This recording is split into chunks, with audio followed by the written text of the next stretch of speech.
ನಮಸ್ಕಾರ Karnataka, welcome back to ನಮ್ಮ mini vlog. ಇವತ್ತಿನ ಡೇ ಎಲ್ಲ ನನಗೆ ಲೇಜಿ ಡೇ ಆಯ್ತು. ಇವತ್ ಲೇಟ್ ಆಗಿದ್ದು ಅಮ್ಮನ ಜೊತೆ ಕರ ಬಿಡತಕ್ಕ ಹೋದೆ. ನಾನೇನು ಕರ್ದಿಲ್ಲ, ಇವಳು ಪಕ್ಕ ಕೂತಿದ್ದಷ್ಟೇ. ದೇವ್ರಿಗೆ ಪೂಜೆಗೆ ಅಂತ ಹೂವ ಕುಯ್ಕೊ ಬಂದೆ. ನಮ್ಮಲ್ಲಿ ನಾವು ಬೆಳೆಸಿರೋ ಗಿಡದಲ್ಲೇ ನಾವು ಪೂಜೆಗೆ ಹೂವ ಕುಯ್ಕೊ ಬರೋದು ಹೆಚ್ಚಾಗಿ. ಹಾಗೆ ಲೈಟರ್ ಅಲ್ಲಿ ಚಾರ್ಜ್ ಖಾಲಿಯಾಗಿತ್ತು, ಅದಕ್ಕೆ ಚಾರ್ಜಿಗೆ ಹಾಕ್ತೆ.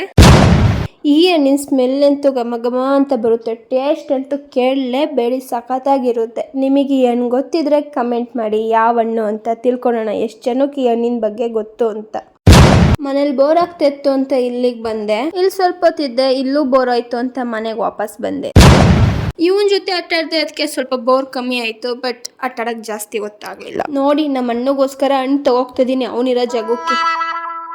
ಯಾಕೋ ಗೊತ್ತಿಲ್ಲ, ನಾನು ಮಧ್ಯಾಹ್ನ ಮಲ್ಕೊಂಡೆ, ಎದ್ದಿದ್ದೆ ಸಂಜೆ ಆಗೋಗಿತ್ತು. ನಾನೆಂತೂ ಮಲ್ಕೊಂಡೆ, ಅರ್ಧ ದಿನ ವೇಸ್ಟ್ ಮಾಡಿದೆ. ಅಣ್ಣನ ರೂಮಿಗೆ ಹೋಗಿ ನನ್ನ ಚಾರ್ಜರ್ ವೈರ್ನ ನಾನೇ ಎಸ್ಕೇಪ್ ಮಾಡ್ಕೊ ಬಂದೆ. ಇದಿಷ್ಟು ನನ್ನ ಇವತ್ತಿನ ದಿನ ಆಗಿತ್ತು. Love you all, thank you so much. ನಾಳೆ ಸಿಗೋಣ, ಬಾಯ್. Goodbye.